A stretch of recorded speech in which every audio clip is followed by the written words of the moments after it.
धुनें आई, बड़ी बड़ी तर्जे आई, बड़ा बड़ा अंदाज आया। बड़ा सुंदर सुंदर कलाकार प्रयाग और इलाहाबाद की धरती पर हुए। लेकिन बिरहा की हस्ती ये पूर्वांचल रहा, जहां पूर्वांचल के लोगों ने इस बिरहा की बगिया को सींचा है। नाम मैं किसी का नहीं लूंगा।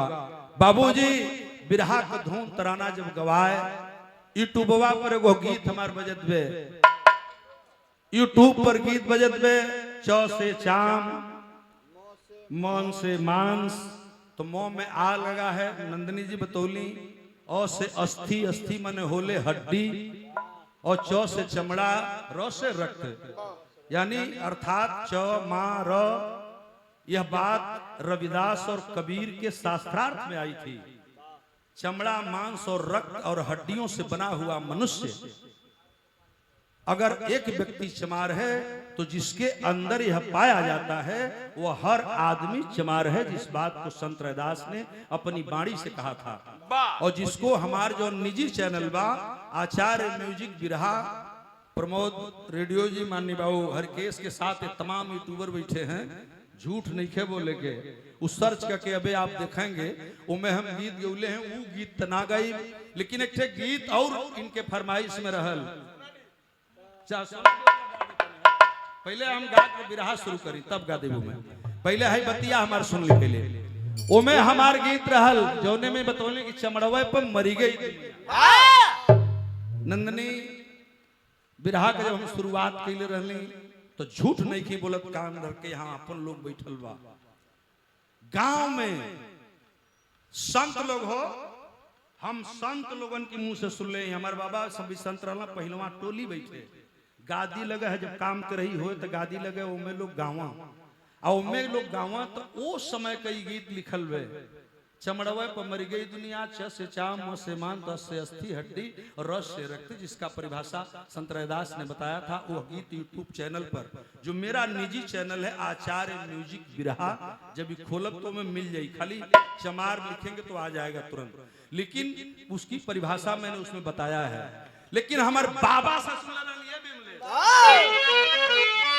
कि चामी काम नहीं हो, अरे चामई काम नहीं है, चाम वाले राम हो, कोठरिया सारी चाम की, चामी काम नहीं है, चाम वाले राम हो, कोठरिया सारी चाम की, चामी काम नहीं है, चाम वाले राम हो, कोठरिया।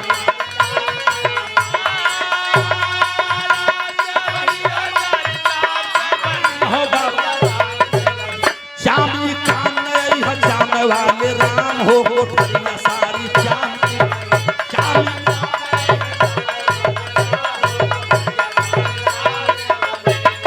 अरे बाबू कुल जवाबे में हो गल। चामे का सब चौआ बने हैं, चामे का चरवाहा, चामे के सब चौआ बने हैं, चामे के चरवाहा। आ चाम चाम से दूध निकारम, चाम चाम से दूध निकारा, चाम ही दूहनहारा हो, कोठरिया सारी चाम कबनी, चामी काम नहीं है, चाम वाले राम हो, कोठरिया सारी चाम कबनी।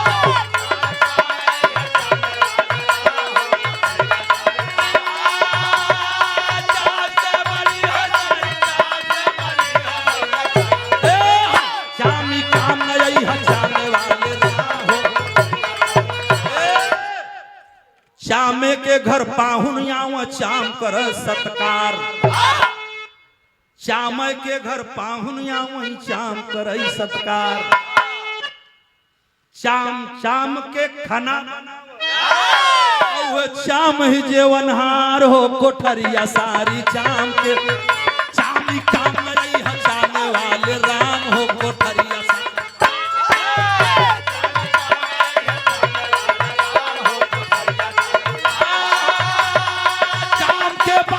बाबू चामी काम नहीं है, चाम वाले राम। चलो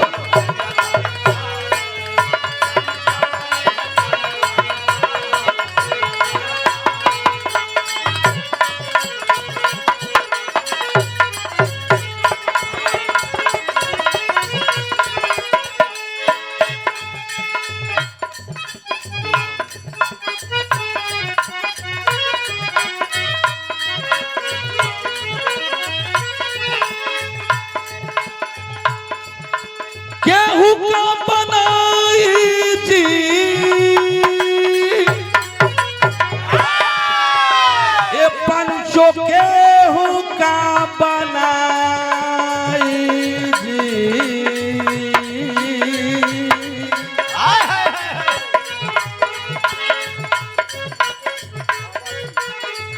बाबा जो बना के गईल यही के 30 सीरीज में जब हमान का कैसेट होत रहल हमारे साथ हमारे जितने बड़े सिंगर हैं सारे साथियों की कैसेट हो गई थी।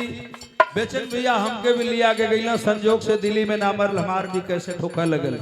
तो जब टेपवा में कैसेटवा बचे में हम गौले रली भरत भैया माननीय भरत शर्मा जी एक गीत गाए थे यही गीत के केहू का बिगाड़ी जी ए साहेब केहू का बिगाड़ी जी हर ना बिगड़ी है जेकर राम ना बिगड़ी है जे केहू